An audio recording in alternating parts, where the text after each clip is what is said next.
great thinkers, Cynics, Stoics and Epicureans. Several different schools of philosophy emerged in Athens at the same time as, and shortly after, the famous traditions of Platonism and Aristotelianism. The most significant, which have had a lasting impact since antiquity, were Cynicism, Stoicism and Epicureanism. The Cynics did not form an organised school, and their philosophy was less theoretical than a practical programme for a way of life. They believed that training the self to live virtuously was a demanding physical and mental project, to which they gave the name ascesis, a word also used for training athletes. And this way of life, although arduous, they regarded as a shortcut to virtue. Now, we sadly don't have any extended Cynic texts, and we have to put a picture together from diverse sources. The last is the collection of biographies and sayings of numerous philosophers, written by a Greek called Diogenes Laertius in the 3rd century CE. By far the most famous Cynic is another Diogenes, Diogenes of Sinope, but he wasn't the original Cynic. That was an interlocutor of Socrates called Antisthenes, the son of an Athenian father and a Thracian mother, who was present at Socrates' death. Obsessed with philosophy, Antisthenes used to walk 8 miles every day from Piraeus to central Athens to be with his brilliant mentor. The name Cynic comes from the Greek adjective kunikos, or canine. Antisthenes is said to have taught in the streets of the district south of Athens, known as Kounosarges, which means white dog, and contained a gymnasium and temple for Athenian nothoi. And they were residents of the city who did not have Athenian citizenship and were typically low status and poor. Another explanation for the name is that Antisthenes is supposed to be nicknamed haplokouon, or simply a dog, perhaps referring to his reputed rudeness and rough way of life. Or perhaps it was Diogenes, who did consort with and identify with dogs, who's responsible for this group of philosophers receiving their famous label. Diogenes was also the most famous product of Sinope, a city near the southeastern corner of the Black Sea. He came to Athens and he frequented Plato's academy. And one of the most famous anecdotes about Diogenes, which reveals his distinctive technique of exposing absurd philosophical theories with physical comedy, has him respond to the proposal that a human is a featherless biped, and he's said to have burst into Plato's lecture hall brandishing a plucked chicken, shouting, "Behold, I bring you a man." And he seems to have been responsible for the association of Cynic philosophy with a particularly harsh form of humour. There are similarities between comedy and cynicism, so unrestricted liberty of speech, marked use of abuse, laughter and satire, a fusion of serious content with jocular expression, and an interest in topics and expressions of an earthy, bodily nature. The Stoic emperor Marcus Aurelius perceived Cynic thought actually to have been the successor of old comedy. Diogenes was very consciously performative, both in his public persona and his pithy statements. And the use of bold speech is reminiscent of the frankness of old comedy, both politically and in terms of ad hominem attacks on well-known individuals. And the theatrical dimension of Diogenes' reported public appearances and displays, the sage as showman, has to be understood in the context of the 4th century comic aesthetic. Raising a laugh by marching into the academy with a plucked chicken is one example, but so is walking the streets with a lantern in the daylight, claiming that he was hunting for a single honest man. He even trampled on Plato's carpets in order to point out that the eminent philosopher had become vainglorious. And he's said to have thrown away even his one bowl when he saw a child using his hands to get water from a fountain, and thenceforward to have slurped his water like a dog. When Alexander the Great asked him for any favour he wished, Diogenes merely said, "Get out of my sunlight."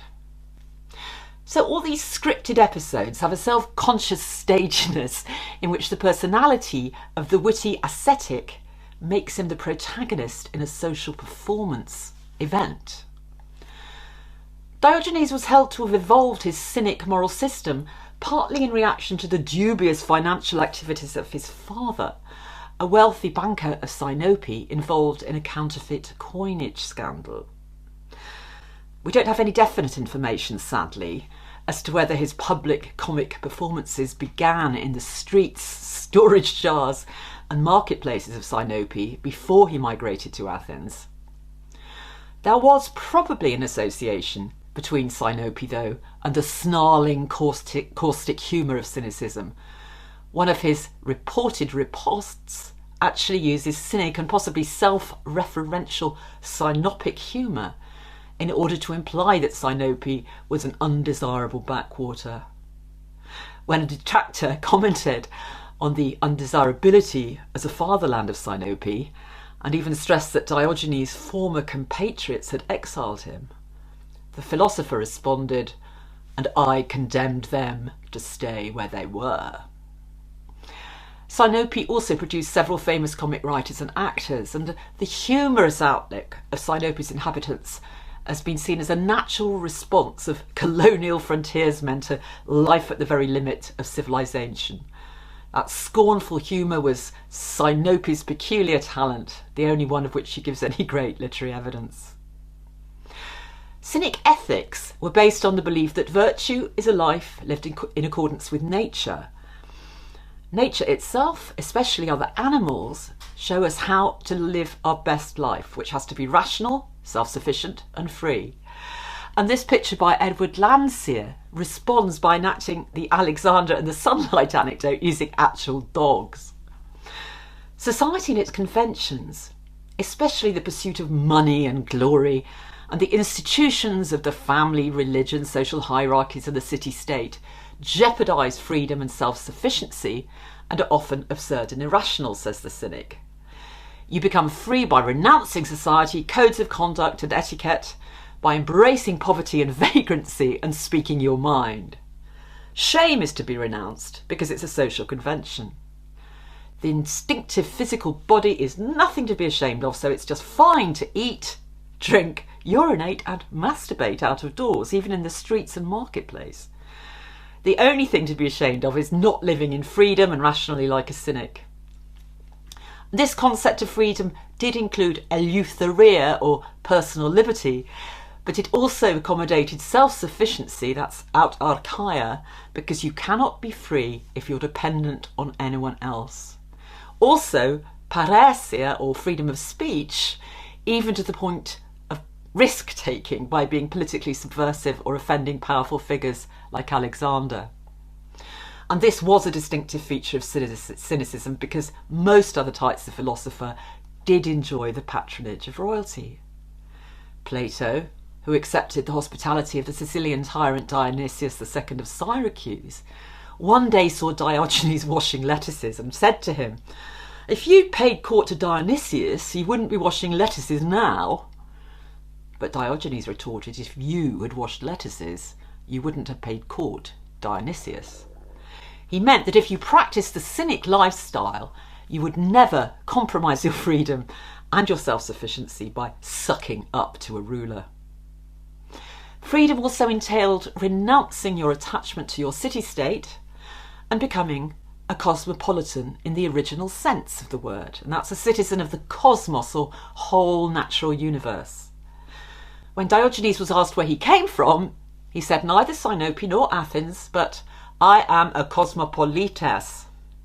This was very daring because it meant renouncing the significant benefits that conventional citizenship conferred. He saw that exclusion from citizenship, suffered by the denizens, for example, of Kounosargas, was absurd. Universe citizenship was by nature open to all, a very egalitarian and radical notion. And this and other Cynic ideas were still energising thinkers until the fall of the Roman Empire. They included Bion of Borysthenes, also in the Black Sea, Cleanthes of Assos, Menippus the satirist, and the Emperor Julian. Although in other ways the Cynics and Stoics could scarcely have been more different, they shared the idea that living in accordance with nature was connected with having a place in the total universe. And the link is not coincidental.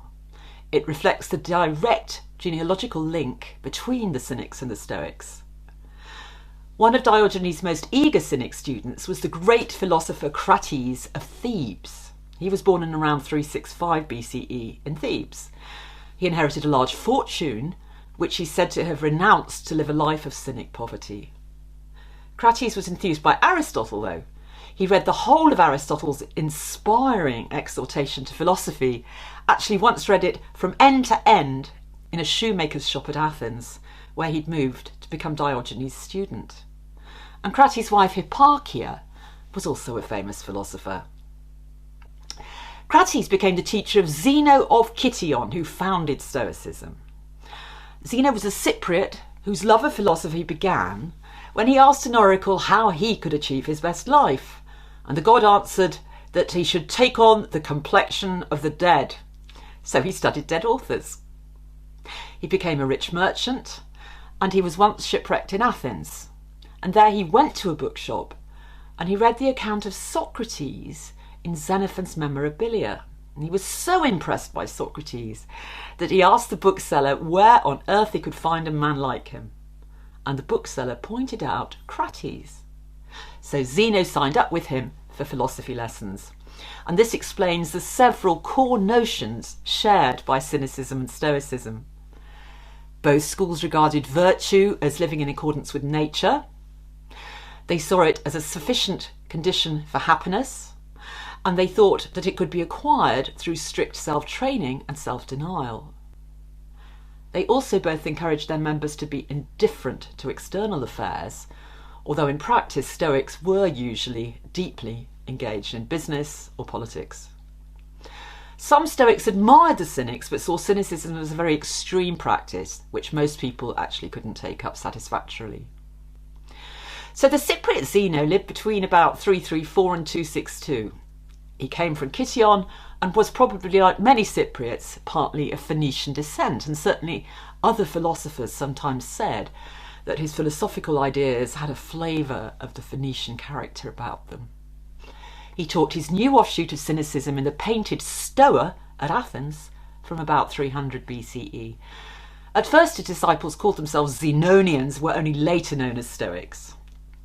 He was by nature a modest and retiring man, inclined to asceticism. He was thin, rugged and tanned, but he really couldn't handle some aspects of Cynicism, especially the shamelessness ethos and antisocial stance.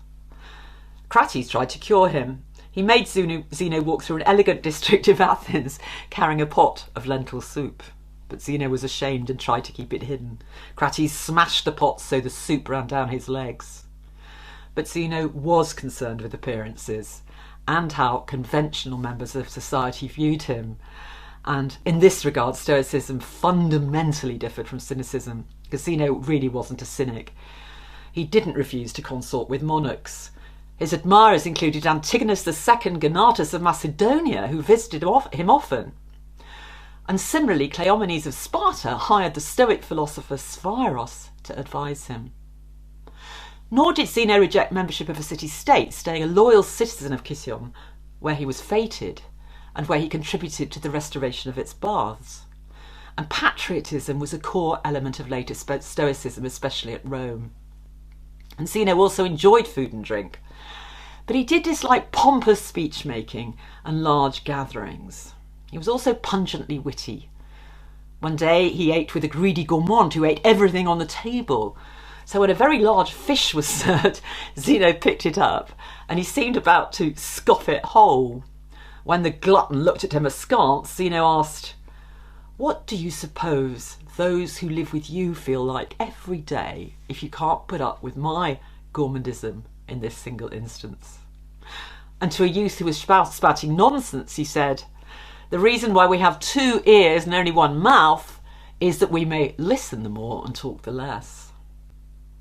The Athenians took Zeno to their hearts. They put up a statue for him after his death in 262.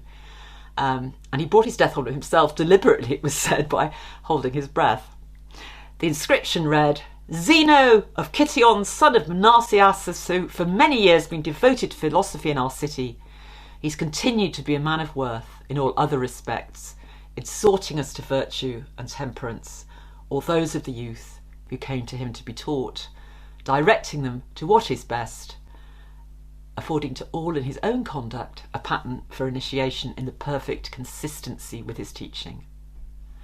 But sadly, we don't have any non-fragmentary work by Zeno, or by his two successors as head of the Stoic school, Cleanthes and Chrysippus. We need to build our picture of Stoic thinking from writers of imperial times. Zeno divided philosophy into three parts: logic, physics and ethics. In his logic, he distinguished between comprehensible and incomprehensible true conceptions. He also said that we did have the free will to give or withhold assent when deciding whether we could rely on our sense impressions. We have the capacity, potentially, to avoid being mistaken about the world by selecting or rejecting the evidence of our senses with the use of reason. But most people rely on mistaken perceptions. The Stoics, unlike Aristotelians, put no trust in ordinary people's everyday intuitions. They dismissed the views of almost everybody as ignorant. Only the knowledge of the fully developed Stoic sage is reliable, and such sages are rare. There is no middle ground between true knowledge and false impressions, no place even for informed opinion. There are a few wise men, but there's the ignorant mass. In his physics, Zeno said that the universe is the same thing as God. It has reason and contains a divine fire or breath which generates everything. And as our souls are partakers in this same fire and breath as motors the universe. The criterion of existence is simply the capacity to act or be acted upon, and only bodies, corpora, can be acted or act upon. For Stoics, God suffuses all of creation, directs everything. The cosmos is alive, God is its life force, its fire, its breath. And this life force, which is also equivalent to reason, is one of two first eternal principles or archi of the cosmos, and the other is matter. Fire-breathing reason designs everything in accordance with its total plan.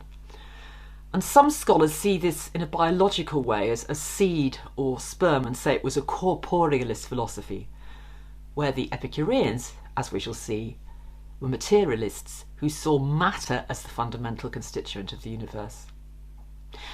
Zeno said that the divine plan, effected through work done by the fire, reason, logos, takes the form of a cycle, endlessly repeated. Each one ends in a conflagration and a state of pure designing fire. Then the elements separate into active fire and air, passive water and earth.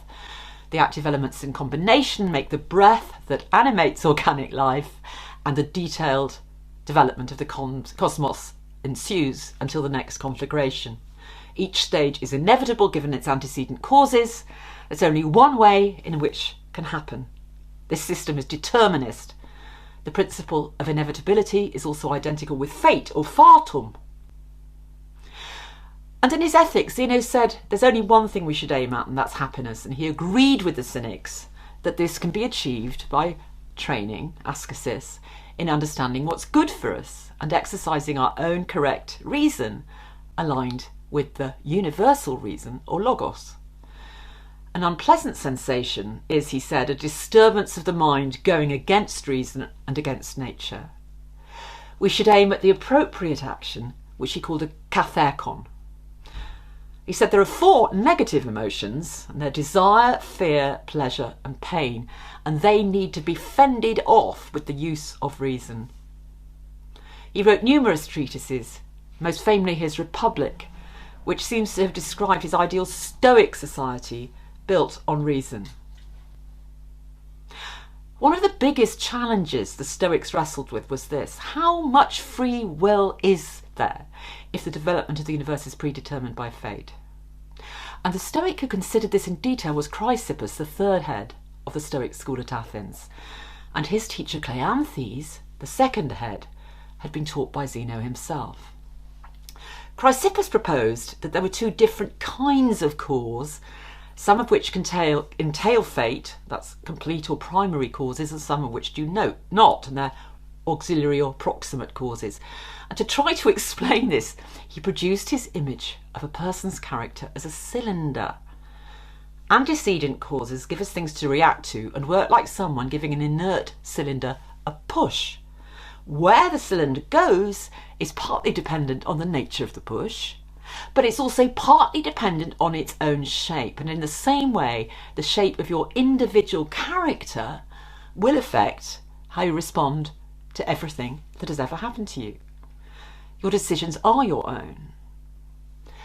Cicero tells us that the free will problem was also countered by some Stoics with the idea that the Stoic sage could develop true moral freedom in the form of the power to live as he will. This explanation is contained in the fifth of Cicero's 6 Stoic paradoxes, which sum up how Stoicism was popularly seen. 1. Virtue is the only good. 2. A virtue man is destitute of no requisite of a happy life. 3. All deeds are inherently equal. Good deeds are the same as bad deeds. They're equal. Every fool is a madman. Only the wise man is free. And every fool is a slave. 6. The wise man alone is rich. Everybody but the Stoic sage is effectively insane. Everybody but the Stoic sage is in the condition of a slave. The only way to be happy is by virtuous living in accordance with reason and nature. But however bald, reductive and extreme these principles may sound, the Stoics did have a serious conceptual system underlying their philosophy. They argued that the primary impulse of all creatures with souls is to do what's appropriate for them or serves to preserve them. And this doctrine they called oikeiosis. This should mean that we order our preferences in a rational way. It's obvious that we would choose not to injure ourselves if given the choice. Tiny children choose by nature what they need physically and what is appropriate. But as we mature, our choices become moral ones and far more complicated. People we associate with, other rational beings, may have needs which clash with ours. And then we may have to choose some course of action which we wouldn't ordinarily objectively prefer. And the only solution here is to use our accumulated wisdom to decide which course of action is rational and in accordance with the divine plan and nature in those kinds of circumstances.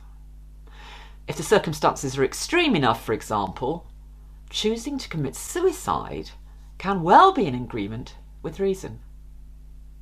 The Stoic Epictetus defined this principle as follows: as long as the future is uncertain to me, I always hold to those things which were better adapted to obtaining the things in accordance with nature. For God himself has made me disposed to select these. But if I actually knew I was fated now to be ill, I would even have an impulse to be ill, for my foot too, if it had intelligence, would have an impulse to get muddy. Stoic views of the emotions or passions, the pathe, attracted criticism and ridicule even in antiquity. Aristotle's followers insisted that emotions needed to be moderated but not eliminated. Some people called Stoics men of stone, and their hilarious caricatures in the satirist Lucian, who was indebted to Cynic thought. But to be fair to the ancient Stoics, they saw the passions as something that happens to you in direct contrast to things that you do as an active agent. The goal of apatheia did not mean trying to be apathetic in our modern sense, to make yourself invulnerable to irrational impulses, to be fully in control. Normal impulses like eating enough and finding shelter are in accordance with reason and nature, and are not passions. Passions are appetites for things including sex, fear of things, and the distress or pleasure we experience as a result of things we desire or fear, and these are irrational. The Stoic physician Galen gives the wonderful example of an impulse to run, which can be rational and natural in certain circumstances. But if we do it on a steep hill, we may not be able to stop immediately if another rational impulse kicks in, like avoiding a chasm. The impulse has got out of our control, is controlling us. This is what happens if we're overcome by lust, for example, for someone, even though sexual relations with them will jeopardise the attainment of more rational objectives. Stoicism became popular under the Roman Empire. It really fitted the practical Roman bureaucracy and Roman models of ideal masculinity and patriotism. It offered concrete instruction in what to think about wealth and poverty, death and suffering, freedom and slavery. In a world with huge social mobility, short life expectancy, frequent wars and natural disasters, it also offered a model of resilience, which many, especially men, found helpful. And the idea of ineluctable fate went well with the vision of the ever-growing Roman Empire too. And Stoicism was attractive to the Roman political elite. Prominent Stoics included Cato the Younger, Marcus Junius Brutus, Pompey, who visited the famous Stoic philosopher Posidonius of Rhodes, and Octavius, later Caesar Augustus, who had a Stoic tutor. And the three prominent Stoics, whose thought we can access via entire treatises, all worked under the Roman Empire. And they're said to belong to the late Stoa. They're Seneca, Epictetus and Marcus Aurelius. And their chief interest was the improvement of the self through ethical training. They're much less interested in those physical and metaphysical ideas of the earlier Stoics. Their emphasis is on psychology, especially how to achieve psychological freedom even when oppressed. And that comes through rejecting the slavery of appetite for glory or wealth. They also think hard about exactly how to get passions like anger, for example, under control. At about the age of 50, Seneca became Nero's advisor but fell out with the narcissistic emperor. He was forced to commit suicide in 65 CE for allegedly taking part in an assassination conspiracy. And his moral essays, especially those on anger, clemency, the shortness of life, and his letters to Lucullus, are the most accessible route to Stoicism for a modern reader. Seneca and Epictetus' worlds briefly intersected. Epictetus was lame and a slave in Rome to Nero's secretary, who allowed him to study Stoic philosophy under Musonius Rufus. Epictetus was manumitted after Nero died and taught philosophy for a living until 93 CE, when the Emperor Domitian cynically exiled all the philosophers. He moved to Epirus and founded his school. And his teachings were recorded in Greek by his pupil Arrian. He placed enormous emphasis, according to both his discourses and his Enchiridion, or little handbook, on the distinction between things we can control, that's pro-hiretic things, and those that are not our pro-hiretic things. That alone is in our power, which is our own work. And in this class are our opinions, our impulses, our desires and aversions. On the contrary, what's not in our power are our bodies, possessions, glory and power. Any delusion on this point leads to the greatest errors, misfortunes, troubles, and, he wrote, to the slavery of the soul. We have no power over external things. The good that ought to be the object of our earnest pursuit is to be found only inside of ourselves. And lastly, Marcus Aurelius, born into a family at the other end of the social scale, was Roman emperor from 161 to 180 CE, and his Meditations were supposedly written only for his own use. It was written straightforwardly in the form of precepts, which encourage the analysis of one's own judgment and choices, and the development of a broad perspective on the universe and time. He recommends avoiding indulging the senses and overreacting to external pressures. Epicurus was born in 341 BC, shortly after Zeno died. And his doctrines teach that by far the most important factor in achieving happiness is mental tranquility, ataraxia. He was brought up in Samos, but in 307 founded his community at a site in Athens called the Garden, northwest of the urban centre, very near the academy Plato had founded 80 years before. It was irrigated by the nearby Eridanus River and offered a private, beautiful, secluded place for Epicurus' calm followers, who included ancient tradition held both women and slaves. They didn't abandon themselves to the satisfaction of excessive appetites for food, drink and other carnal pleasures. Although other ancient critics peddled this caricature already, it did misrepresent their belief that pleasure, head on air, was the most important goal in life. Epicurean hedonism was not originally defined as the gratification of fleshly desire. Rather, it's simply an absence of distress or disturbance, ataraxia. And this tranquility could be achieved by withdrawing from public life to the company of like-minded friends and using philosophy and physics to minimise fear of pain and death by proving that gods did not involve themselves in human affairs and that there was therefore no afterlife in which humans could suffer retribution. Epicurus worked out a system for understanding the cosmos and human life and happiness. Nature was a mechanism consulted out of material atoms which swerve around. The gods had no interest in human ethics or society. Knowledge derived empirically from the senses was reliable, and evolution was a process from the formation of the atomic world to complex human societies. And happiness, the goal of human life, consisted of minimising pain and misery. The soul did not survive death, was dispersed into atoms, and did not suffer punishment in the afterlife.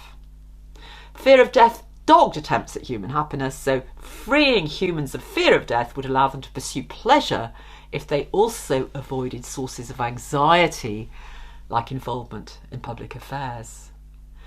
But Epicurus did provide motives for living virtuously, even though there was no providential deity. First, he said, committing crimes creates anxiety, you'll be apprehended.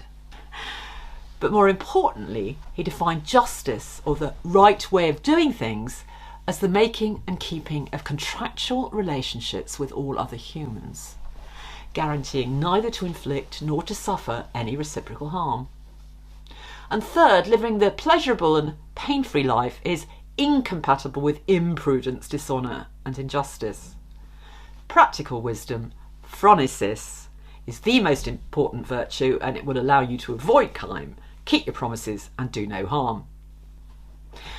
Epicurus had studied philosophy under the tutelage of Nausiphanes, and he was a Democritean atomist and materialist philosopher.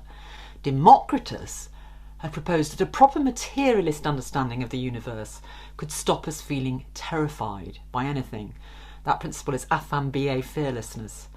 Now, Nausiphanes proposed a slightly different term, atakata, cataplexia, undauntability, and these seems to have been the precursors of Epicurus' ataraxia, or resistance to disturbance. Epicureans shared with Stoics and Platonists the idea that emotions were bad. Stoics advocated suppressing them, where Epicurus recommended avoiding them altogether, even to the extent of not marrying or having children. But of Epicurus' own 300 works, there have survived only 3 substantial letters, reproduced by the unreliable Diogenes Laertius, and 2 collections of aphorisms called the Principal Doctrines and the Vatican Sayings. Some of these really are inspiring and reward contemplation. Friendship dances around the world, summoning each one of us to waken our blessedness. There are also invaluable charred papyrus fragments of works by both Epicurus and the Epicurean philosopher Philodemus, found in the 18th century in the villa of the papyri at Herculaneum. And they had been carbonised by the eruption of Vesuvius in 79 CE. And Philodemus made a precious summary of Epicurus' ideas called the Fourfold Remedy, or tetrapharmakos. And this only survives through one fragment that actually dissolved in the late 18th century. So what is the tetrapharmakos? First, don't fear God. Second, don't worry about death. Third, what's good is easy to get. Fourth, what's terrible is easy to endure. I think there's a problem with the third and fourth remedies, because any reader struggling to make ends won't find them very practicable unless they have no dependence and are temperamentally very ascetic. Most Epicureans do seem to have been prosperous, at least enough to withdraw altogether from public life and live in contemplative leisure. The best introduction to Epicurean scientific and metaphysical thought is the magnificent Latin epic by Philodemus' contemporary Lucretius, De Rerum Natura, on the nature of things. Lucretius wanted to turn Epicurus' great Greek treatise on nature into magnificent verse for his Roman countrymen to enjoy. And there's an almost missionary zeal about the way Lucretius promises that this Epicureanism can release the human race from fear. Whilst humankind throughout the lands lay miserably crushed, before all eyes beneath religion, who would show her head along the region's skies, glowering on mortals with her hideous face, a Greek it was, who first opposing dared raise mortal eyes that terror to withstand, whom now the fame of the gods nor lightning stroke, nor even threatening thunder of the ominous sky abashed, but rather chafed to angry zest his dauntless heart, to be the first to rend the crossbars at the gates of nature old. And thus his will and hardy wisdom won, and forward thus he fared afar beyond the flaming ramparts of the world, until he wandered the unmeasurable all, whence he told to us, a conqueror reports what things can rise to being, what cannot, and by what law to teach its scope prescribed, its boundary stone that clings so deep in time. Wherefore religion now is underfoot, and us his victory now exalts to heaven. And in the 2nd century CE, the missionary zeal of Lucretius is shared by the creators of two extraordinary archaeological phenomena. They show, moreover, that at the time Christianity was on the rise, there were equally ardent advocates of Epicureanism from one end of the Roman Empire to another. First, a citizen of Oinoander in Lycia, that's today's southwest Turkey, confusingly the third Diogenes we've met today, created a massive monument to Epicureanism in the form of an 80-metre wall inscription summarising its doctrines. This originally contained 25,000 words. And this Diogenes bought a patch of land, erected on it a portico decorated with statues. Perhaps it also included his own intended mausoleum. On its two longer sides he had inscribed 3 of his own Epicurean treatises on ethics, physics and old age. There are also some letters to his friends on Epicurean topics, a collection of Epicurean maxims, and Epicurus' letters. And new pieces of the inscription are still being discovered and published. And here are some moving sentences from Diogenes' introduction, as translated by Martin Ferguson Smith. I declare that the vain fear of death and that of the gods grip many of us, and that joy of real value is generated not by theatres and baths and perfumes and ointments, which we've left to the masses, but by natural science. In this way, citizens, even though I'm not engaging in public affairs, I say these things through the inscription just as if I were taking action, and in an endeavour to prove that what benefits our nature, namely freedom from disturbance, is identical for one and all. Having already reached the sunset of my life, being almost on the verge of departure from the world on account of old age, I wanted, before being overtaken by death, to compose a fine anthem to celebrate the fullness of pleasure. It's right to help generations to come too, and besides, love of humanity prompts us to help also all the foreigners who come here. Now, since the remedies of the inscription reach a larger number of people, I wanted to use this stoa to advertise publicly the medicines that bring salvation, and these medicines have been put fully to the test. We have dispelled the fears that grip us without justification. And second, in East and Central France, an Epicurean Autun, that's a city founded by Augustus, decorated a room with dazzling mosaics, including portraits of Epicurus and his leading follower, Metrodorus. Metrodorus is better preserved. He sits on a chair in a tunic and sandals, holding a book roll and thinking. Around him is inscribed in Greek the 14th of the Vatican sayings. We have been born once, there can be no second birth. For all eternity we shall no longer be. But you, although you are not master of tomorrow, are postponing your happiness.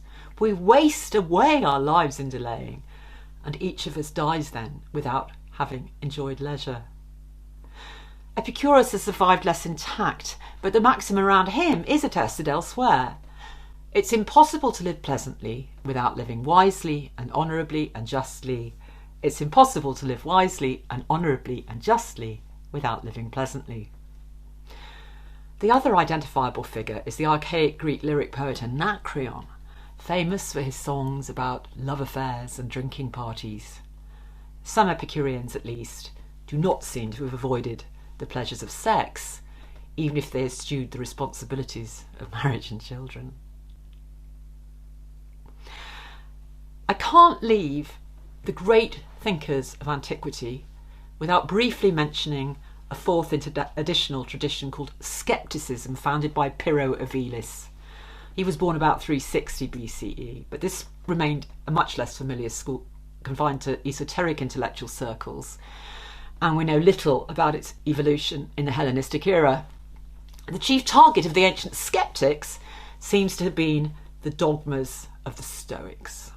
Like the Epicureans, the Pyrrhonists believed in turning their backs on mainstream life, and their main goal was also to attain ataraxia, but they believed this was achieved through achieving a state of suspension of judgment about all beliefs, and they called that epoché.